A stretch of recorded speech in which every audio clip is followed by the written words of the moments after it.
House File 1687, Vang.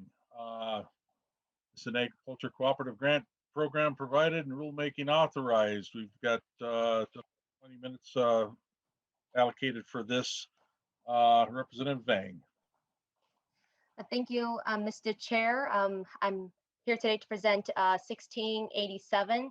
So this bill will reauthorize MDA to make grants to help producers develop cooperatives to process and market Minnesota-grown agriculture products. This language mirrors a program that used to be in the statute at MDA. It's timely now, and it's important that we bring this program back for two reasons. First, because Minnesota farmers are growing new, often high-value crops for which the market and the supply chain is still emerging. Producer-led cooperatives can help these producers develop the processing and marketing infrastructure needed to grow the market for these crops. I work with many producers who are growing hemp, for example. A key challenge for them is finding processing. If these farmers had support to form cooperatives, they could come together and build some of that processing capacity for themselves. This value-added work can also help producers earn more money for their products. Second, cooperative development is timely because many producers are becoming frustrated consolidation in our food system and want to build alternative models. This is particularly true in the wake of COVID-19. Cooperatives are an important tool that producers can use to build alternative markets for their farm products. There is also a lack of local meat processing, for example, that has been raised in this committee.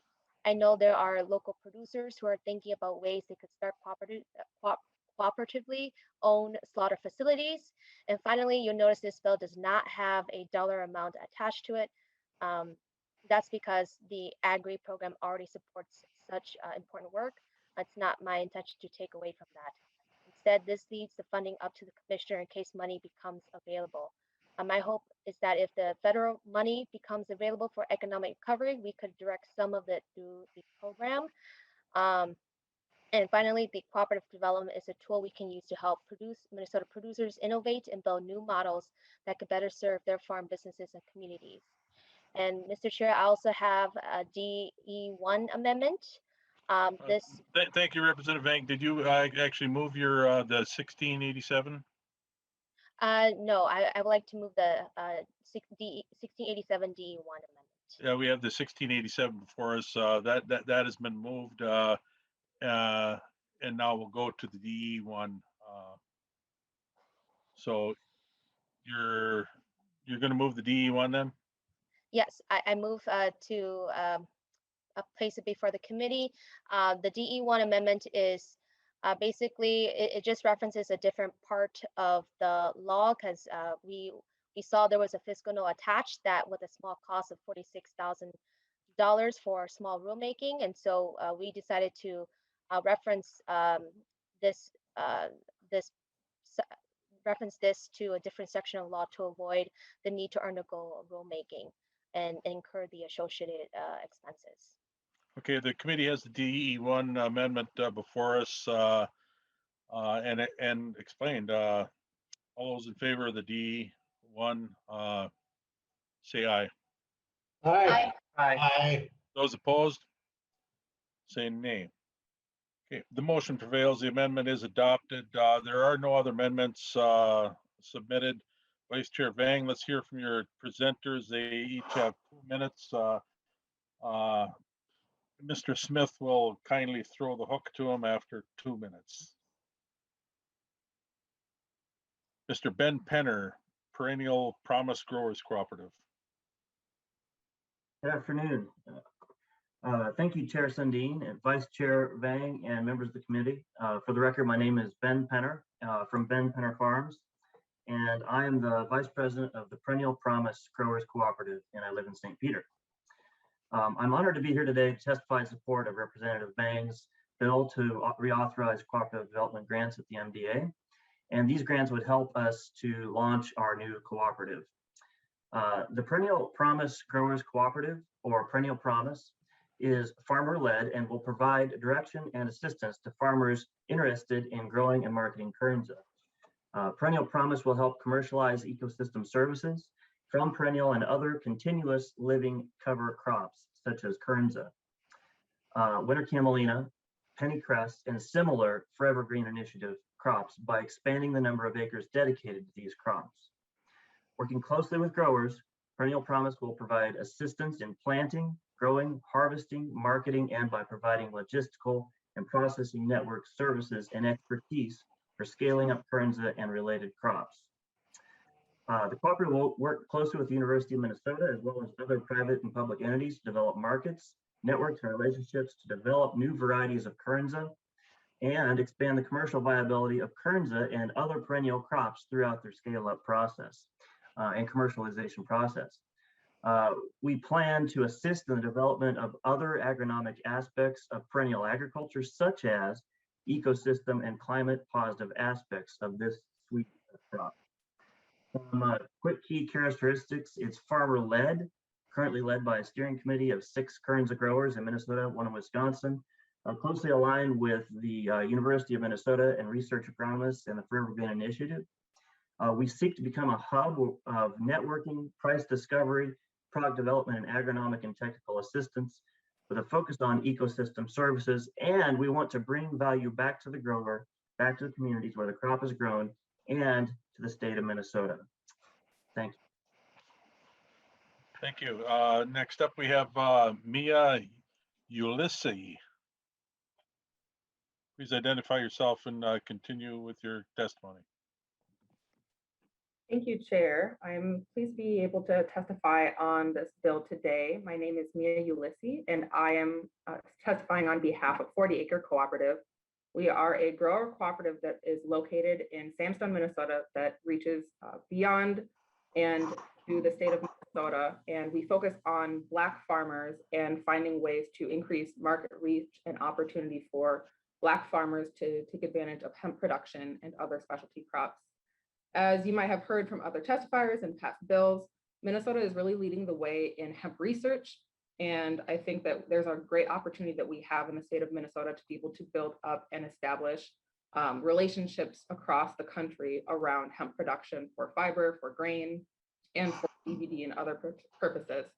So I think that it's really telling for us to be able to provide opportunities for the Department of Agriculture to send out grants to farming cooperatives that are trying to lift off their businesses. As you might know, Minnesota has the highest rate of cooperatives, whether it's consumer or farmer cooperatives per capita in the country. And so it's really indicative of the culture of agriculture that we have here in the state of Minnesota, of finding opportunities for us to connect our farmers to opportunities for distribution, opportunities for processing, and marketing opportunities. We are a relatively new cooperative, and so a lot of the challenges that we are facing are around making sure that we can secure funding for processing. It's not necessarily the same as processing carrots or processing cucumbers. Hemp production and processing has to be in a very specific facility. There are obviously legal requirements and policies that we have to abide by to make sure that we are not sending out or selling content that has a high level of THC. And this can be a significant barrier for farmers that are trying to take advantage of accessing this new and budding industry.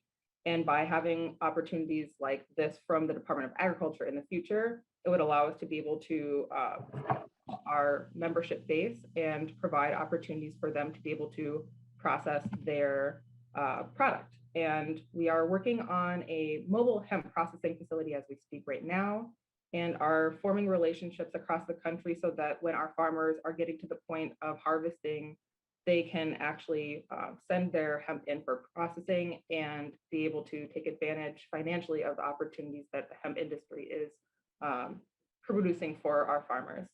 So thank you for your time. I'm really excited with this opportunity, especially because it doesn't have a financial appropriation. And I think it's an opportunity for us all to show our support for cooperatives in the state of Minnesota. Thank you. Okay, next up we have Stuart Laurie with the Minnesota Farmers Union. Please identify yourself and utilize your time allotted. Thank you, Chair Sundin and members of the committee. I will, for the record, my name is Stu Laurie. I'm the Government Relations Director for Minnesota Farmers Union, and I'll work to be very brief so I don't get the hook from Kyle here. Just want to share our support for this legislation, and talking to members, I think they're excited about initiatives like this, particularly in the wake of COVID-19 when our food system was stressed. Producers are excited about building new models that can serve them better, serve their communities better, and cooperatives are one way to do that. So thank you for the time and happy to answer any questions. Okay, well, thank you. Now I have time to tell a story about once I introduced your grandmother at an event and told everyone that we allotted the next 45 minutes for a 5-minute speech from Becky Laurie. So thank you very much. Okay, no one else has signed up to testify. Are there any questions for the witnesses or the author at this time? Going once, going twice. Okay, Chair you're, Chair Chair Sundin, Representative Anderson has a question. okay, I don't see hands here on my screen. Representative Anderson, please. Thanks, Mr. Chair. Sorry about that. Had a question for the lady testifying from the 40-acre cooperative. She had a very good testimony. Just a quick question for her. Ma'am, you mentioned. You'll see. Are you available yet? Yeah, okay, go ahead. Present. Representative Anderson. Thanks for your testimony. It was very interesting. Now, just to clear up, your co-op has already been formed, correct? Or are you looking to use this bill to form another co-op, or what is the situation? Ms. Ulysses? Great question. Yes, Representative Anderson, our cooperative has already been established. We were established in 2019, so we are definitely still in the early development stages of our cooperative. Okay. Follow up, Mr. Chair. Please, Representative Anderson. Not trying to get down to dollars and pennies, but any idea what your startup costs were, legal fees, things like that? I notice in the bill here, there's a cap of $50,000. That I would assume these are smaller co-ops, and that figure seems kind of high. So just wondering if you have any idea what the costs for your co-op were to organize, and if you don't want to share secrets, I totally get that. But just trying to get a handle on what some of the costs are. Ms. Ulysses? Absolutely. In absolute honesty, I have been with 40 Acre as an organizational development consultant for the last year. And so I am not fully aware of the costs for their startup in the very beginning stages. But I will say that that is a small drop in the bucket of what is required to establish a cooperative. You have legal fees, and you have the time that it takes for people to come together. A lot of cooperatives don't get into the fully operational stage for about 8 to 10 years. And so I think that having a grant would have a significant impact, because a lot of cooperatives string themselves along for a long time because they don't have the opportunity to take advantage of a grant like this. And so I think that this would allow for a quicker startup phase for new cooperatives to be able to access those funds. Even processing equipment is extremely expensive. One processing facility that's not mobile could be into the millions just for the development. And so, yeah, this is like drops in the buckets, but would really make a huge difference for cooperatives that are in those very beginning baby stages to be able to lift off and start walking. Okay. Thank you, Representative Anderson. No other questions. There was a fiscal note completed on the bill as introduced with delete all amendment. We'll need to see if a revised note will be needed before the omnibus bill is put together. Seeing no further discussion, Representative Vang, do you care to renew your motion? Thank you, Mr. Chair. Just want to thank committee members for the time to hear this bill. And therefore, I renew my motion that House File 1687 as amended be laid over for possible inclusion in the Omnibus Ag Finance Bill. Thank you, Vice Chair Vang. House File 1687 is laid over. Next